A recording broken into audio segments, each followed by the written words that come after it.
That's good. Welcome everyone to Season 3, Episode 95 of the Premier Pod. I'm your host, Yash Bika, joined by my co-host, Tyler Chan. In this episode, we'll be breaking down the big Manchester United-Arsenal matchup, Liverpool's form, which is really good right now, but specifically the Portuguese maestro on their squad right now, Diego Jota, who is completely popped off for Liverpool, and just a couple other bigger questions that have been kind of pondering the Premier League, and also providing an update on Christian Pulisic, the American star in the Premier League. But I wanted to start off this episode with the Manchester United-Arsenal game. First of all, we'll go with the good, which is Arsenal. I thought Arsenal and Mikel Arteta, I think the tactics were spot on. You know, he knows that Ole Gunnar Solskjaer and Manchester United love to play on the counterattack. He basically sat Arsenal in a low block, and they suffocated United. They attacked on a handful of occasions. They took advantage of when Pogba gave away that penalty. Aubameyang put it away. Arteta got the tactics right. Thomas Partey looked amazing. A lot of people were comparing him, early comparisons, to Patrick Vieira, that midfielder, that guy that's just there to break up play, who can, break up play, but also link up play at the same time. I thought he was outstanding. Arsenal really showed that they have a system in place, and that they have a identity of what they're trying to do each game. And sometimes they're going to lose, and sometimes they're going to win. But this time, they came out on top. So, it was a frustrating result for Manchester United, but I had to give kudos to Arsenal for really performing. I was really glad. Yeah. Unfortunately for Yash, it was not the result he wanted. But finally, all the praise I've been giving Arsenal has come through. I was like, if there's a team that can just happen to counter any other team and like have the tactics down to really, show that they can just turn it around, I think it's Arsenal. And they really showed in this game. They didn't really win pretty. They won ugly. It was a very 50-50 match despite, the result. But I think, it was a 1-0 result, so you can kind of tell it's 50-50. But like, it wasn't a very interesting game, in my opinion. It was very much like... It was the same thing as Chelsea last weekend. Just a Pogba mistake caused the penalty.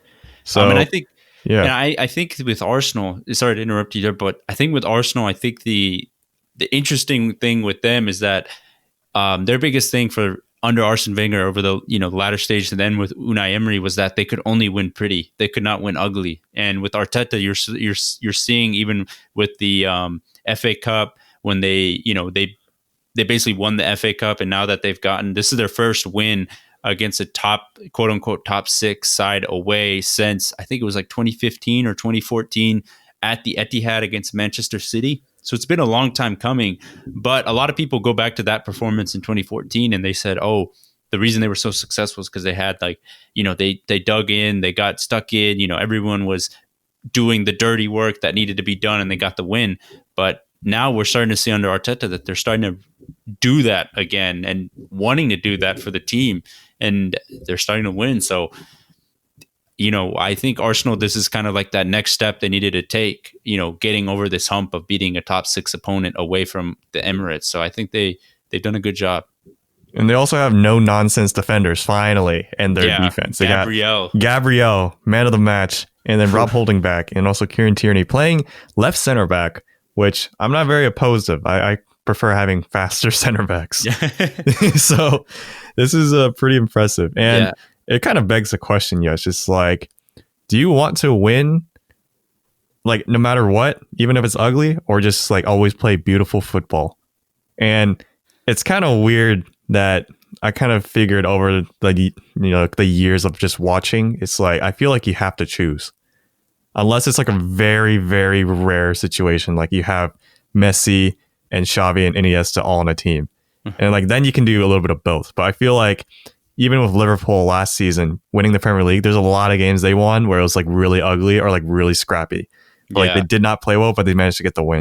And I feel like this game of Arsenal, they kind of switched that from trying to win and play like a beautiful game, and instead trying to like just focus on just getting the 3 points.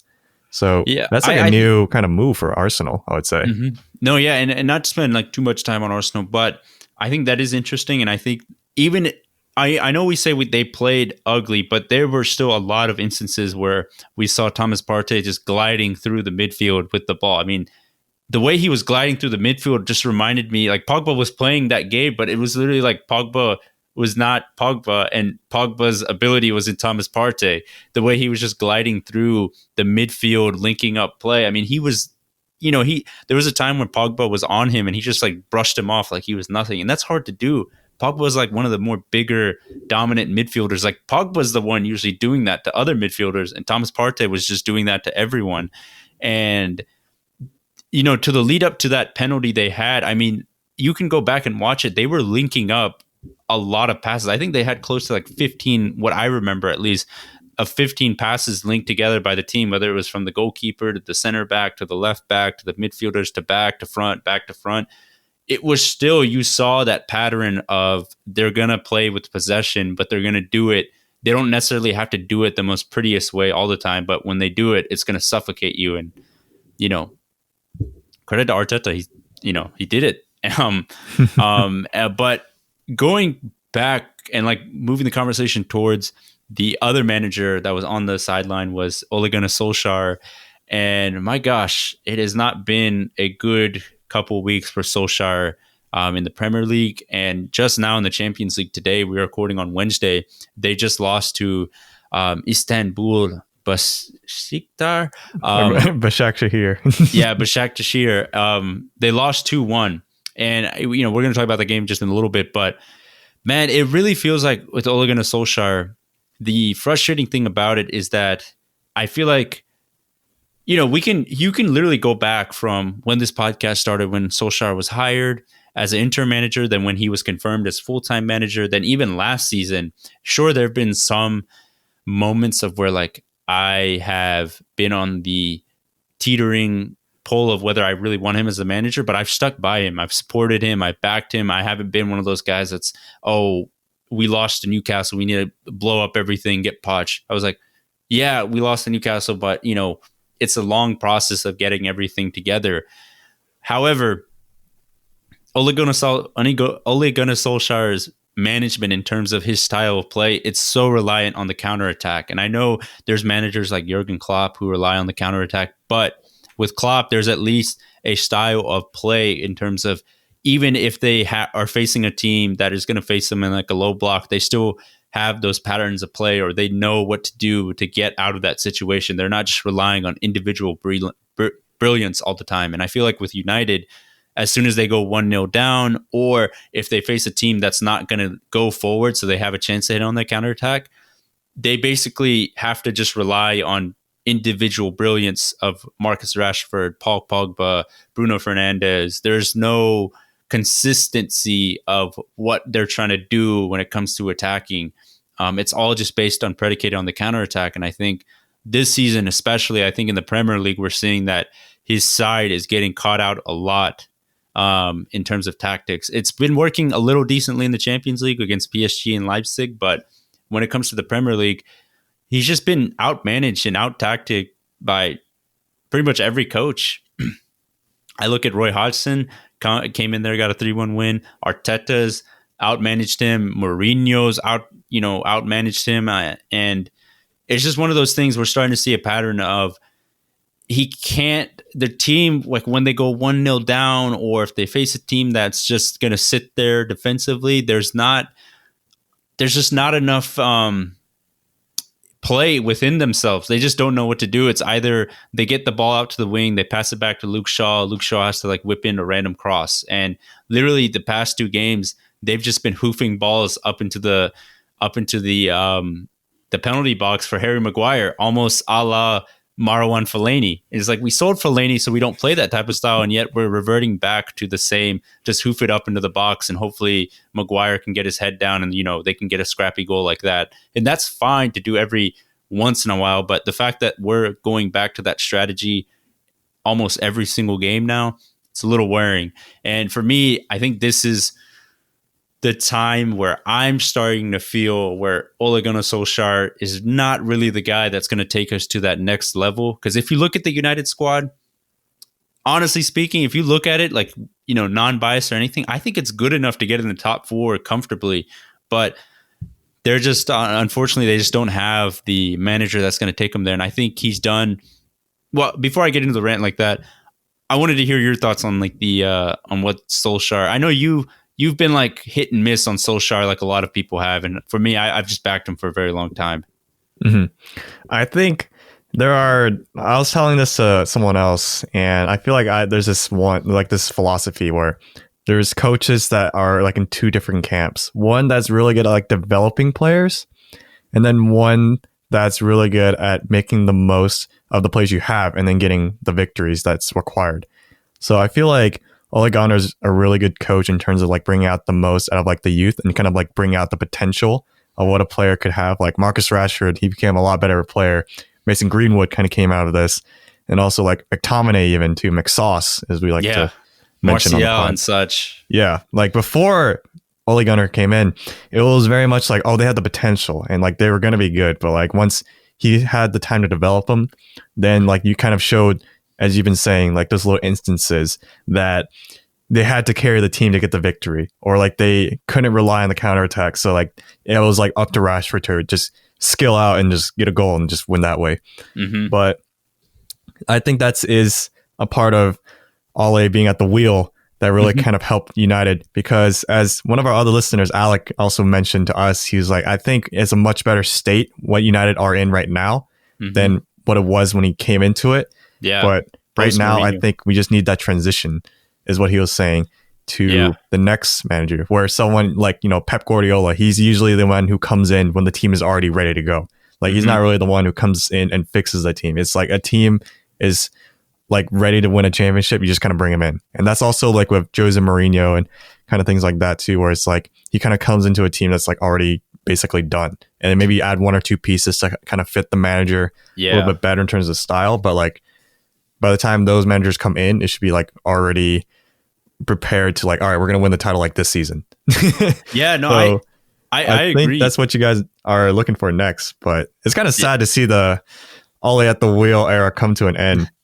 I think a lot of opposite teams and stuff are kind of sad that it's going, because it's like, dang, we can't take advantage of that weakness anymore. And I will have to give Solskjaer credit, and this is me, like I'm still gonna back him in a sense, but I think the right thing for United to take that next step is they probably need to sack him and get a new manager in.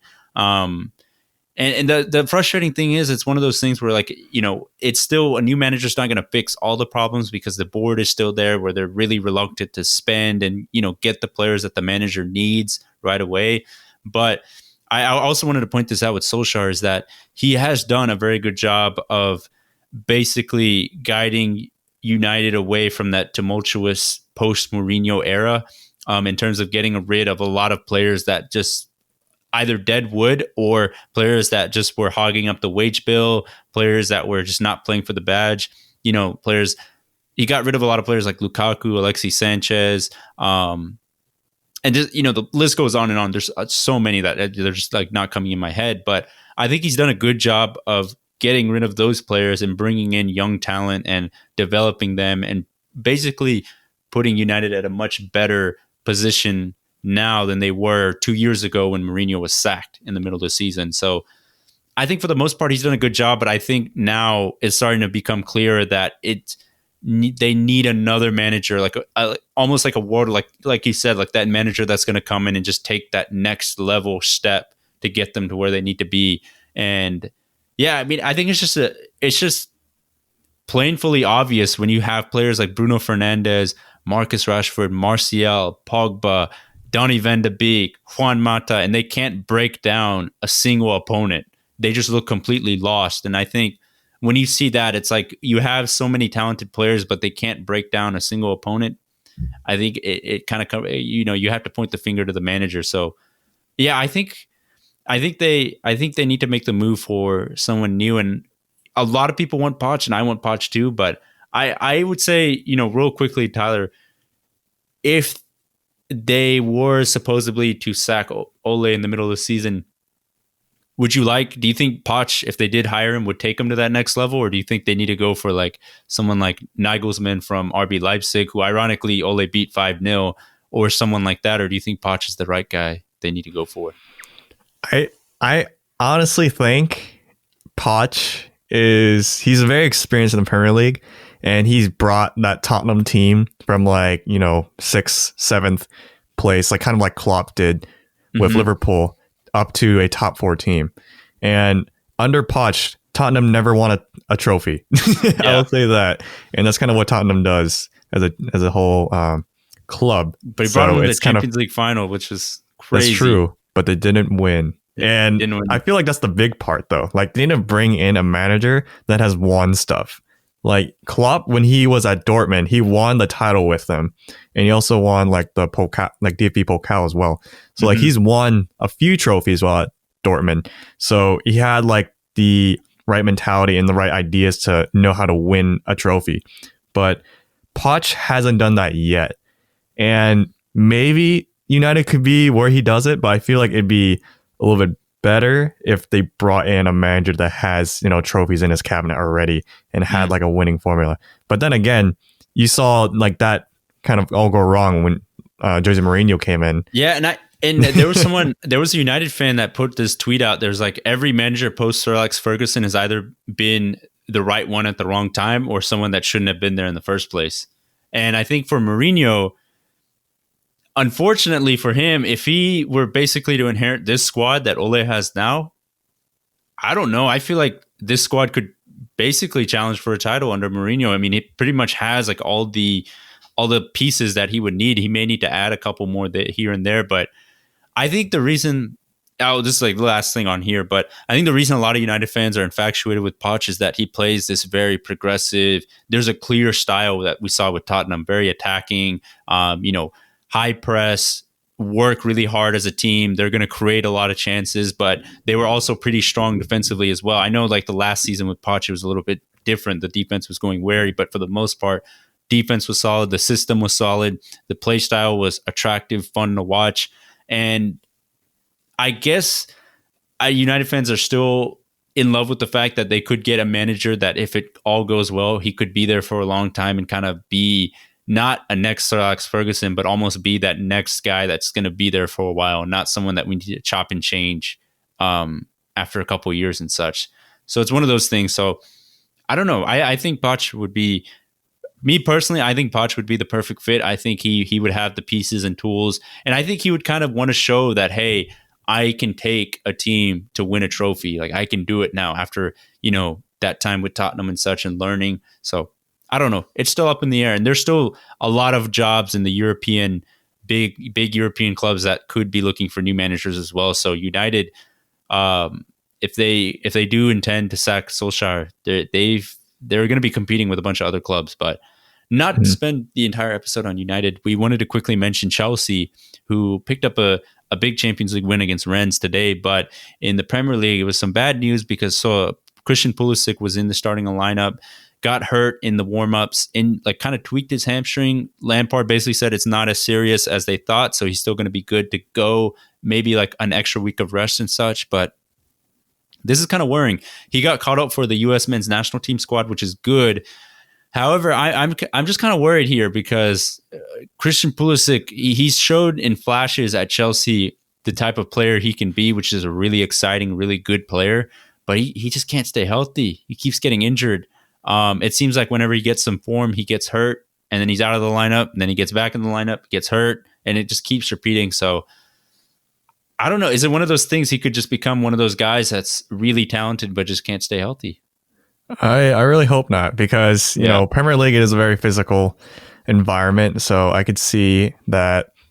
I would say Pulisic is not on the more muscular side, if we're being completely honest. So maybe that might be playing a part to it, because as I learned growing up, just working out, just being a little bit more physically fit than average will help not prevent, but I guess prevent is the right word. Prevent more consistent injury. So the more fit people, you see the team of Bayern Munich, everyone there is huge, ripped. I feel like that also plays a part in also just avoiding the kind of minor injuries that maybe Pulisic has gotten. This hamstring injury is very similar, I feel like, to Julio Jones's injury, where it's just every single week is just going to be there for a while. Yeah, it's going to be like a game-to-game basis. Yeah, like a nagging injury where it's like not enough to keep you out of the starting lineup or the bench most weeks, but like it is enough to like kind of limit you from being at 100%. Yeah. So at this point, I don't know. Like, do you just rest the player or just try to get him back to 100, or it's just you just play him? Like Chelsea definitely have the depth to like not play him, but yeah. And the thing that people were scared of is that he literally tore his hamstring against Arsenal in the FA Cup final, and that was the reason he had to get surgery and get healed up, and that's why it took him so long to get acclimated and get into the Premier League season. But then he tweaks it again.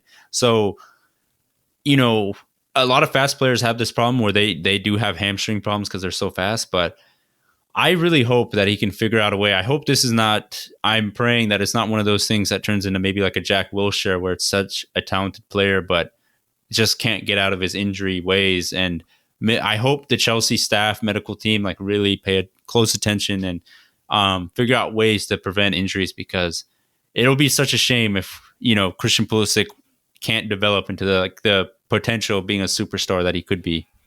I think it's going to have to do with some load management. Yeah, is what we like to call it in the NBA. It's just Kawhi like Leonard situation. Yeah, where it's just like he's not playing. He could play, but we're just not going to play him because we're going to keep him healthy. But honestly, he's on a team where it's like it's not like a Jack Grealish situation where it's like if he doesn't play, they don't have a chance.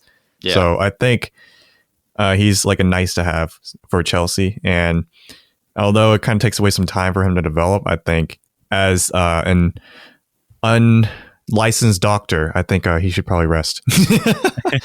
And plus, it's like, you know, this COVID year is like, if there's a year to kind of like take it back, if Christian, you're listening, and you know, don't go too hard because the US needs you.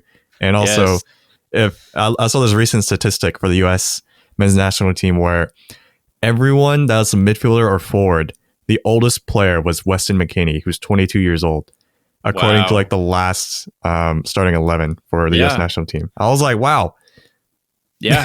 They're all younger than us. Yes. Well, they're same age, 22. Oh, true. Oh, yeah. The same age as you. I'm a year older, but I mean, like, it's just, he has time. So I don't think it's anything to rush. And I think like, I am scared of like a Wilshere situation too, where it's like, oh, geez, it's just every year and then just never gets out of it. But I think it's not going to be like Wilshere. I think Wilshere is literally a Daniel Sturridge anomaly where it's just every year. But I mean, Pulisic, he's played full seasons before.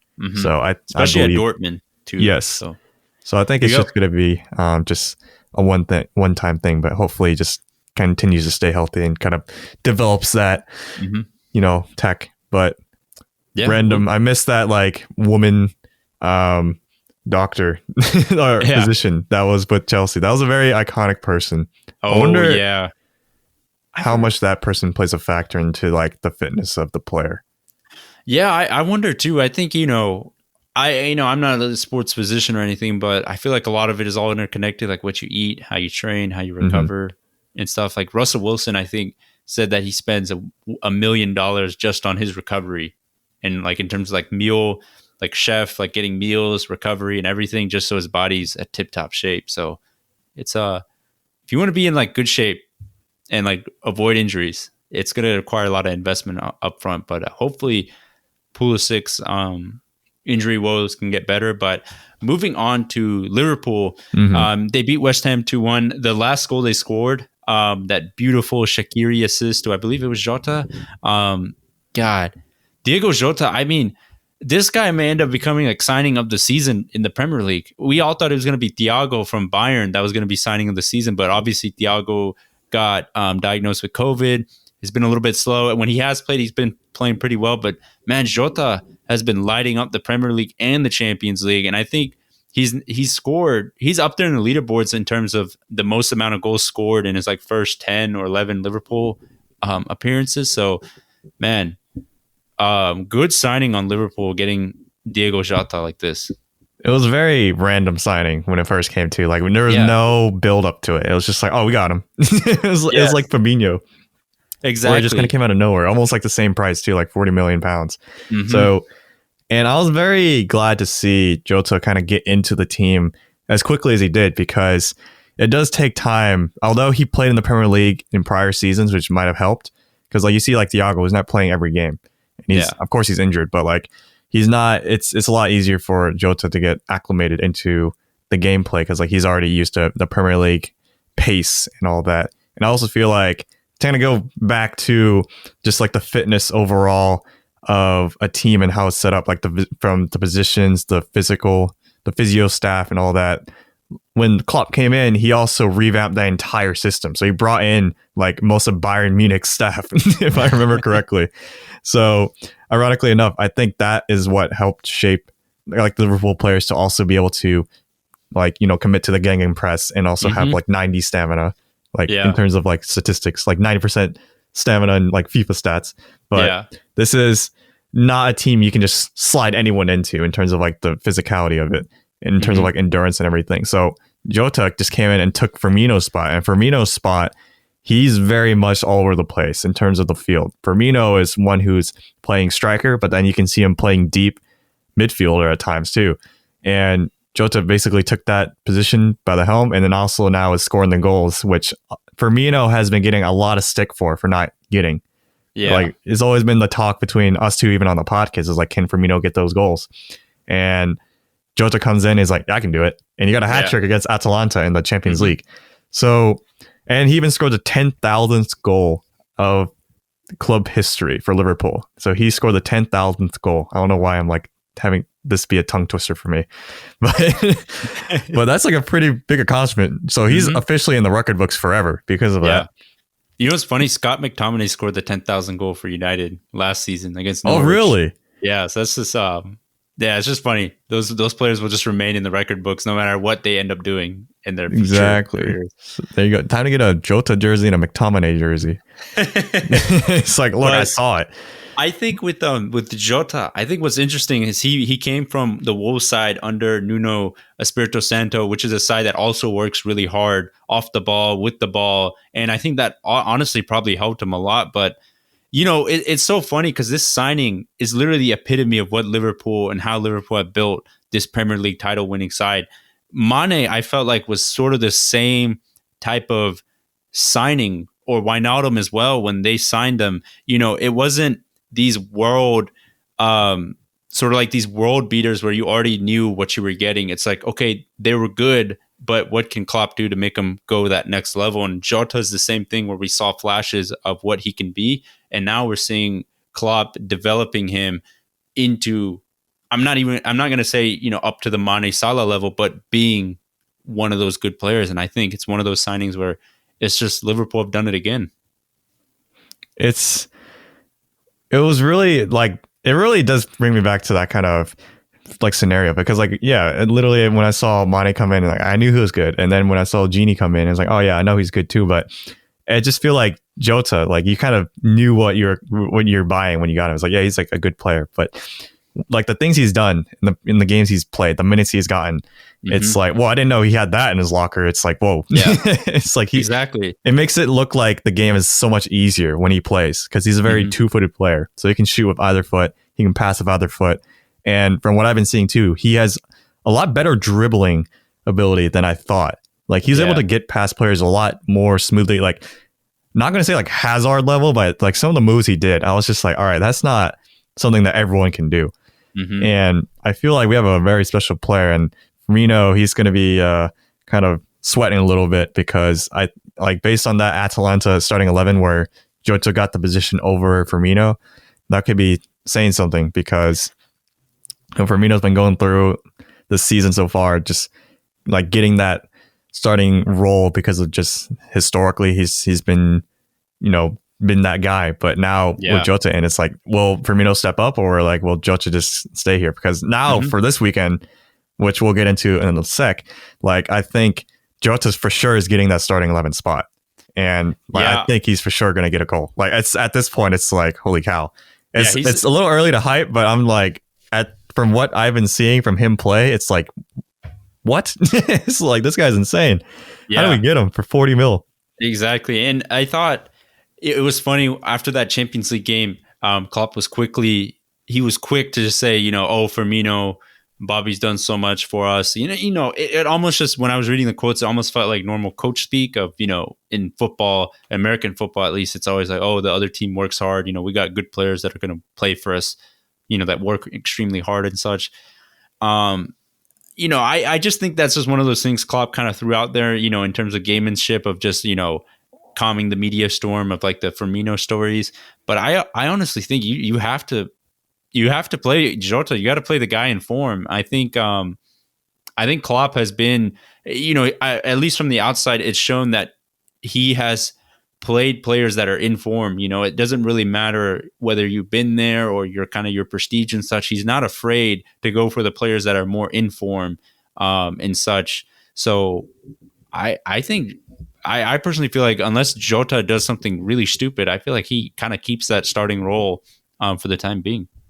I think so too. I think we're just going to see how long this Jota train kind of rides through, because there will be that thought where it's like, if he stops scoring in maybe 1 or 2 games, like, do you bring Firmino back in, or do we just kind of just believe in him and just keep Firmino on the bench? Because you never know. And also, like, maybe we can change the formation to kind of incorporate both.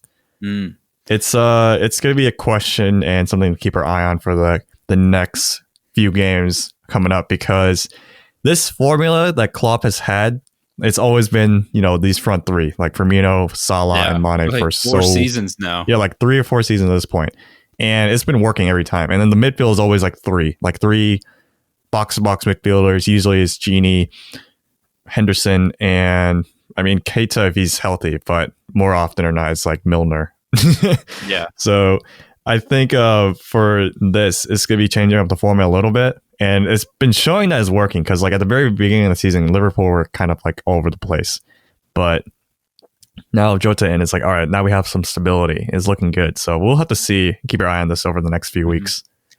Yeah, for sure. We'll definitely, that's something we got to keep an eye on. And then we're quickly going through these, I guess like these last 2 big major topic questions, because we don't want to take up too much of the time. But we have Leeds versus Leicester. Leicester picked up a 4-1 win. They're second in the Premier League table, doing very well. I would say Brendan Rodgers, it's the man of the hour. It's the question that we posed a lot during last season. It was actually interesting.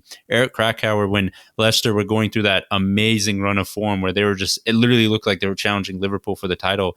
Eric Krakauer basically said, this was back in October, I think, he basically said, yeah, I don't think Leicester are going to keep this up. I think they're eventually going to fall off. And, they ended up doing that. They ended up finishing, I think it was 6th or 5th, and finished in the Europa League. But a lot of people are still bringing up Brendan Rodgers as a guy that could potentially make that next leap and become a big time manager. And, it's just one of those things, like whenever I do watch Leicester, I really like the style of play. It's very attacking. It's very, they know what they're going to do. They have a system in place. There's a lot of patterns being set. They've just got a good style about them. And we saw that with Liverpool when Brendan Rodgers was there too. They have a good attacking style and such. So, I still think, I think a lot of the big question a lot of people have is whether he can consistently do it for the entire season. But eventually I feel like it's going to come his way. And I think, he could be ready for another big time job, whether that's within the Premier League or abroad. I think he's good enough, and he's shown that he's good enough that he could handle another big boy job again, basically.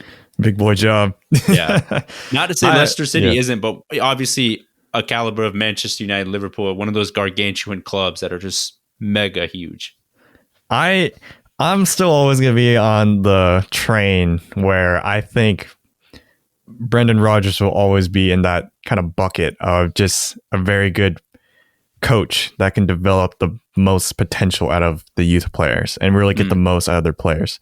And I don't think he's at the caliber to like win something, because you saw of Liverpool, it spiked very high. Like we got 2nd place in the Premier League. We lost in the Europa League. It's like, bruh. Or like not second in the, or yeah, but basically it's like he didn't win any trophies. Yeah. And I was just like, man. And even we saw that with Leicester as well. Like he had a big spike and very good start, but then after the halfway at 3/4 point of the season, that's when it just goes downhill. So, and it's been like that every single season. I feel like he's been in the Premier League. He's never been able to finish. So I think that will be a big factor in him getting a bigger role and being kind of titled as someone who has the ability to get a trophy for like a big team. Yeah. Although he was a manager for Celtic. I mean, that league already in itself was not really a competition because Celtic was like at like a tier 10 and then all their competition was like at a tier 3. So it wasn't even fair to begin with. But I feel like here he's doing really well with Leicester because he's developing a lot of potentially good players and he's getting the most out of them. Yeah. But I mean, we're going to have to also see if he can continue to do that because as you saw with Liverpool, he brought in players that he thought were going to be the next big thing. Ricky Lambert. Ricky Lambert was already done. He was like in his prime, if not post. But Fabio Borini, Lazar Markovic, like all those players, like Javier Manquillo. When you go that style, you're going to miss a lot more than you hit sometimes. Yeah. But when you do hit, it's a nice feeling. And I feel like Leicester, they're hitting more they're missing.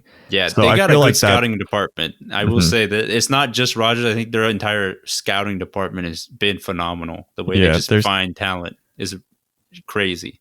So I think that is the two things kind of playing in tandem. That's kind of working out. But I think Rodgers is... I think I said this in a previous pod like last season, but I still think Leicester is still his best team he should be at. Like, I don't think he should leave. I think this is the team he should stay at. And like this should be one of those, not like Sir Alex Ferguson or Arsene Wenger-esque where like he's there for 20 years, but like he should ride the ship out as long as he can because like they're doing good things for both of them, like both the team and coach. So I think they should just, keep this at it and then like not really think about moving on. I think they should just keep building on what they have and who knows, maybe they'll get lucky. But I think this is the most they'll get is like maybe just continue to compete top 4 and then get Europa League. Yeah. Hey, I mean, if he can keep Leicester in the conversation of being a consistent, everyone's looking what's going to be that 7th team that's going to challenge, the quote unquote typical stereotypical top 6. It's a lot of people keep saying Everton, Leicester. If he can just keep Leicester in that conversation of breaking into the top 6 consistently, that's really good, I think, on his part. But yeah, exactly. That's what I was trying to say. Yeah. Thank goodness you figured out what I was trying to say and deciphered it and actually said it. Oh yeah, that's right. That's why you got 2 people. You got to bounce ideas. But now, like pretty much like the last main topic we had was Tottenham, and I think what are Tottenham like? I think they're in the top 4. Obviously, they're doing, 3rd right now. Yeah, 3rd. They picked up a big win, pretty much a dramatic, like not dramatic, but like a late win. And Gareth Bale scored his first goal in the Premier League since leaving all the way back in like 2013.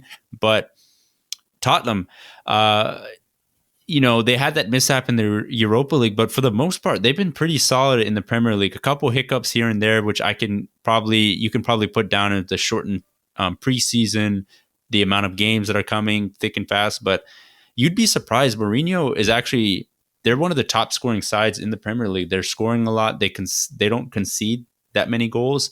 Heung-min Son and Harry Kane are firing at all cylinders right now. But this is eerily similar to what was going on with Manchester United in his second season when Jose Mourinho was there, when they were basically blitzing every opponent, winning 4-0.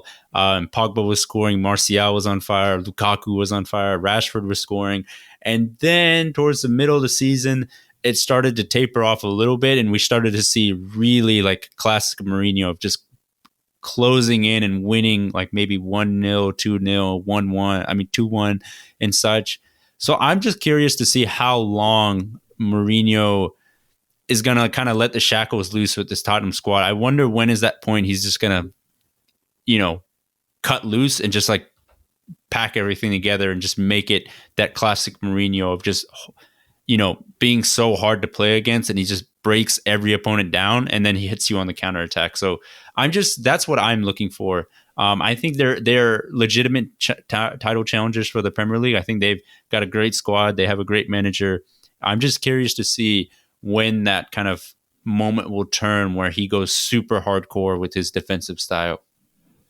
It's going to be big for this season because even I feel like the Tottenham fans are, at least the ones I talk to, are still thinking this season is not doing too hot. so far. I'm just like, wait a minute, you guys are in third. Yeah. But it's just like also superseded by just some very questionable results, like the Antwerp one from last week, where like they lost to like some random team in the Europa League.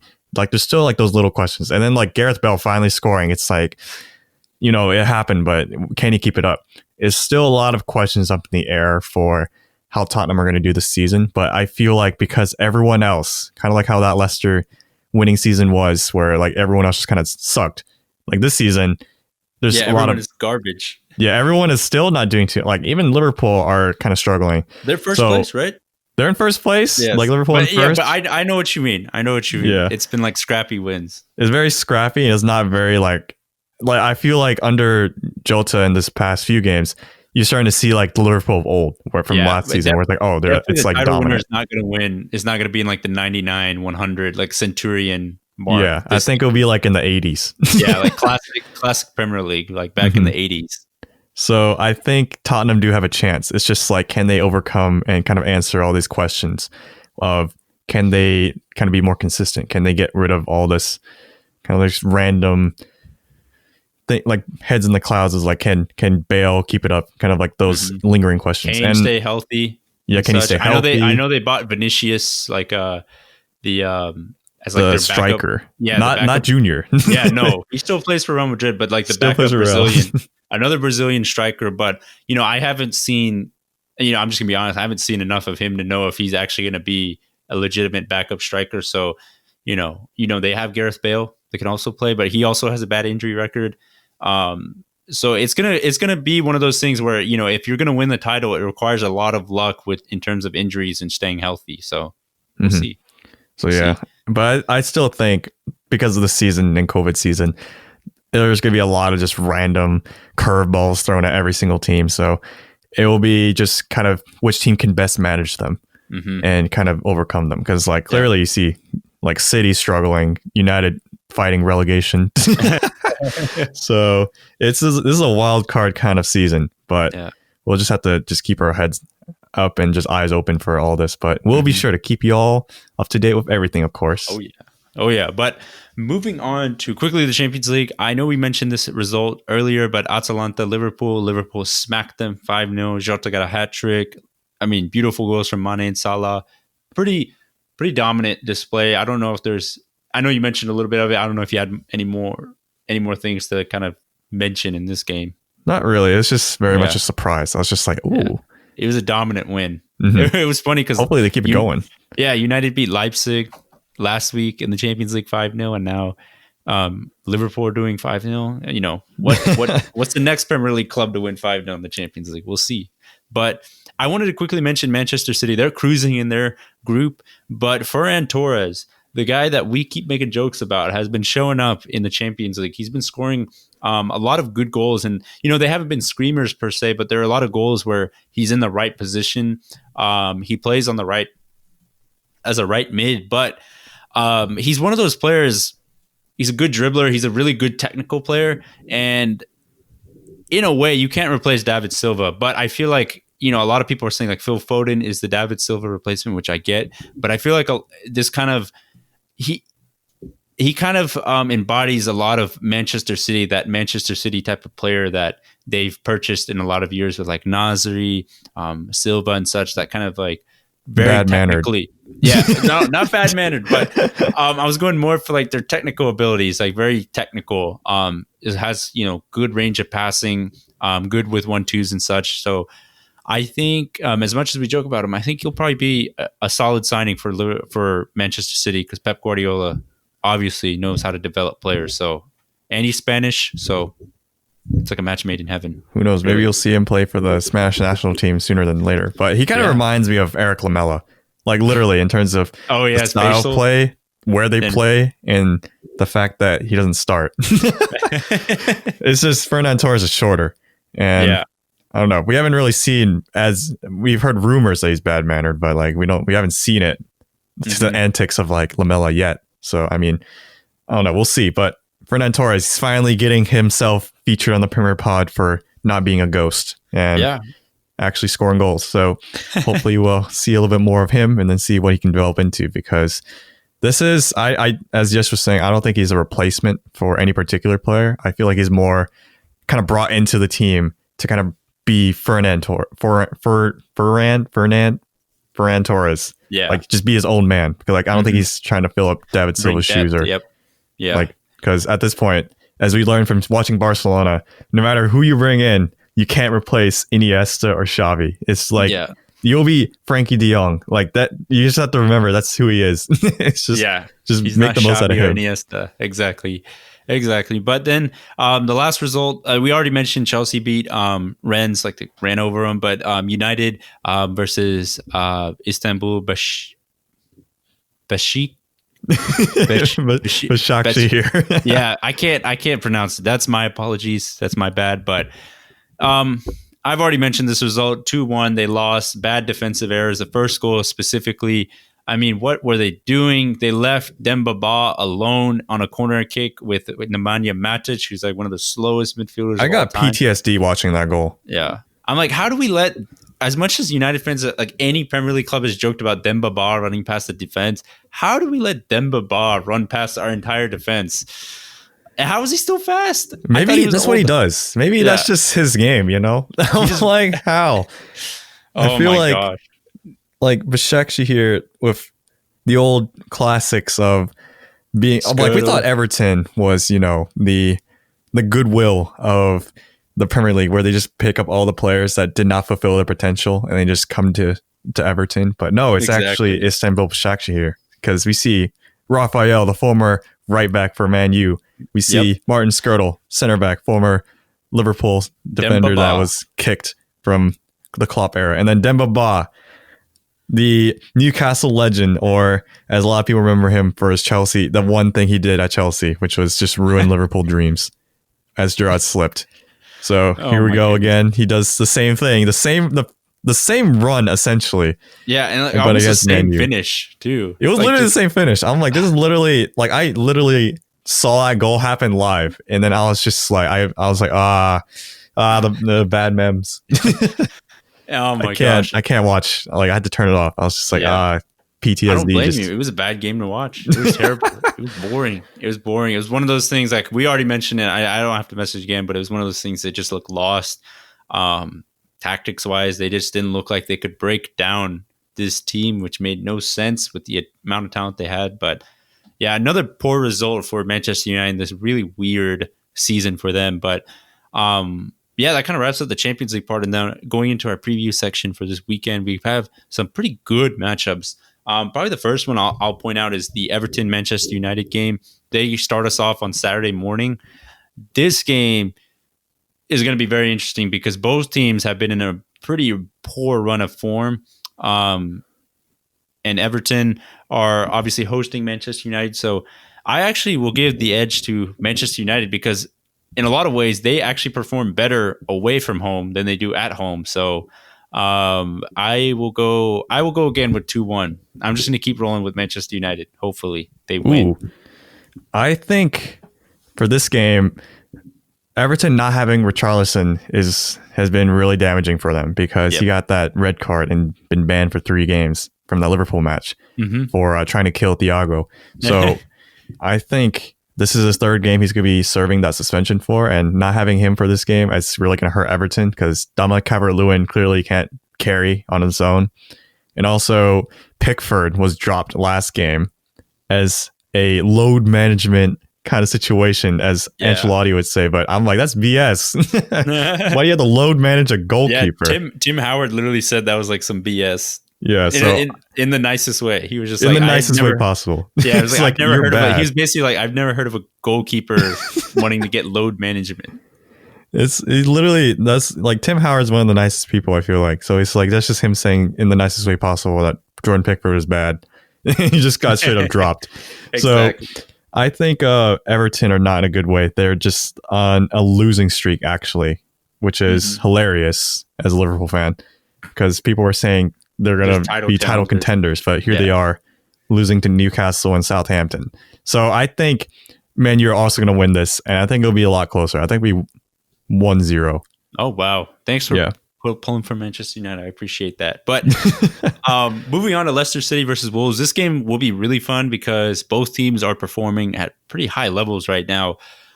I will give the edge actually to Leicester City again. I think Jamie Vardy, he's on fire right now. So I think Leicester City will win, also with another 2-1. This is a very difficult match for me because I feel like Wolves are not the Wolves of last season, but they're still trucking at 6th place. Mm-hmm. But Leicester also having a party with Vardy. Jimenez is scoring some wonderful goals still. Mm-hmm. And then other players are stepping up for Wolves, like Podence. Oh my gosh, yeah. And Pedro Neto, I think he just recently signed a new contract too with Wolves. Mm-hmm. And of course, they still have the solid players like Connor Cody, the former Liverpool Academy product, and also Ruben Neves. Yeah, like all those players are still there. So I feel like the core is still there, which is why they're still trucking pretty solidly. So, but even then, Leicester, they're just on a whole different level. And I think it'll be a really close game. I'm actually going to say it's a 2-2 draw. Oh, wow, that'd be fun. It's fun. Every time we say it's a fun game, it ends up being 0-0. Stinker. It's a stinker. So hopefully we don't jinx it again, but yeah, we'll see. We'll see. And then the big game of the weekend, Manchester United held that mantle for 2 weeks in a row, and they've been absolutely crap. But we have probably the best Premier League matchup between two teams that we've seen over the past 3 seasons. This big rivalry game that has turned into an absolute super show of just something fun to watch is Manchester City versus Liverpool. Both teams love to attack. Both teams and both of their coaches don't sit back and defend. They both want to go forward and win. So this one's going to be fun to watch. City have not looked their best. Liverpool have not looked their best, but just to break things up, I think Liverpool will win, but I think it'll be 3-2. I think this will be a fun game to watch. I am actually on the same boat as you, Yash. Oh, wow. 3-2. 3-2? Yeah, I'm going to say 3-2. But there is one concerning factor, is that last game in the Premier League, Liverpool started Nathaniel Phillips. And I'm pretty sure you don't know who that is because he is our 5th string center back. Yeah, was he the same guy that started in the Champions League? No, that was Reece Williams. Okay. So he's an academy product, but so was Nathaniel Phillips. But this man is like 23, where like Reece Williams is like 18, 19. And this was his first Premier League start, which was a long time coming. But this is not a player I would have thought in a million years would have a Premier League start for Liverpool. Not gonna lie, and I think he was even saying that too. He was just like, this is like a dream come true to even get a Premier League start for Liverpool. No one was seeing that coming. Like if you were to say it's like, yeah, every single center back's going to get injured and then you're going to play, like no one would have thought that. But Matip apparently is back in training, and I don't know if he would be healthy enough to get back into the starting 11 for this game. But I think that will really determine who will be winning this game or whether it'll be a draw, because Man City, although they are a weaker team, in my opinion, from previous seasons, they're still they could be a high scoring team still.